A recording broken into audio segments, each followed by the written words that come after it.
தேர்தல்ல முதல் முறையா ஜெயிக்கிறதுக்கும், அதாவது 2001ல நீங்க ஜெயிச்சீங்க, அதுக்கப்புறம் 2011, 16, 2021 இப்படி அடுத்து 3 முறை நீங்க வந்து வின் பண்ணிருக்கீங்க. இந்த வெற்றிகள் எல்லாம் நீங்க எப்படி பாக்குறீங்க? இதுக்கெல்லாம் என்ன வித்தியாசம் நினைக்கிறீங்க? ரொம்ப நல்ல கேள்வி மேடம். அதாவது நீங்க கேட்ட கேள்வியில நான் கனெக்ட் பண்ணி சொல்லணும்னா, இந்த முதல் முறை என்பது வாய்ப்பு, என்ட்ரி.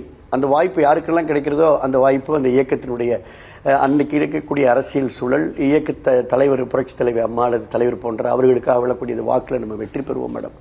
ஆனால் அதுக்கப்புறம் நீங்கள் பார்த்தீங்கன்னா நீங்கள் ரொம்ப நல்ல கேள்வி கேட்டிருக்கிறீங்க. அந்த 2வது முறை 3வது முறை, இப்போ நான் 4வது முறை சட்டமன்ற உறுப்பினர்.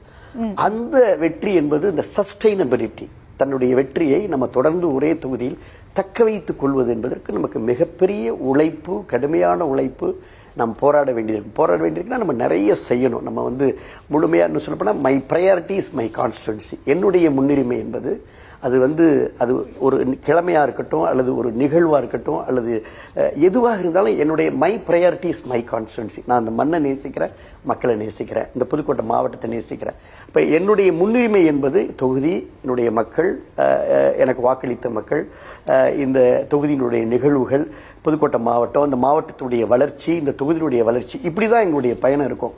குடும்பத்தை தாண்டி, சொந்த பந்தங்களை தாண்டி, நமக்கான தேவைகளை, நமக்கான பர்சனல் ப்ரையாரிட்டியை எல்லாம் தவிர்த்து, அப்படி இருக்கிறப்ப மட்டும்தான் யதார்த்தமாக மக்கள் என்ன நினைக்கிறாங்க, அந்த மக்களுடைய எண்ணத்திற்கு ஏற்ற பொழுது அவங்க என்ன நினைக்கிறாங்களோ அதை நான் செய்யணும், என்ன எதிர்பார்க்குறாங்களோ நான் கொடுக்கணும், என்ன நடக்கணும்னு நினைக்கிறாங்களோ அதுக்கு நான் துணை நிற்கணும், என்ன நான் எதுக்கு துணை நிற்கணும்னு அவங்க நினைக்கிறாங்களோ நான் அதுக்கு நிற்கணும். அப்போ தான் கிட்டத்தட்ட ஒரு பாண்டு வந்துருச்சு.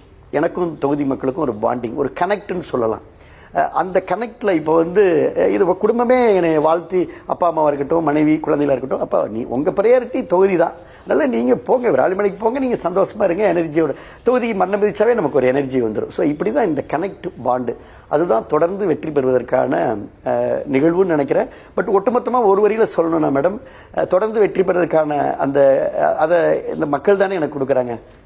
அதனால தொகுதி மக்களுக்கு தான் அந்த நேரத்தில் நான் நன்றி சொல்லணும். தொடர்ந்து உங்களோட உழைப்புக்கு விராலிமலை தொகுதி மக்கள் சப்போர்ட் பண்றாங்க அப்படின்னு சொல்லியிருக்கீங்க.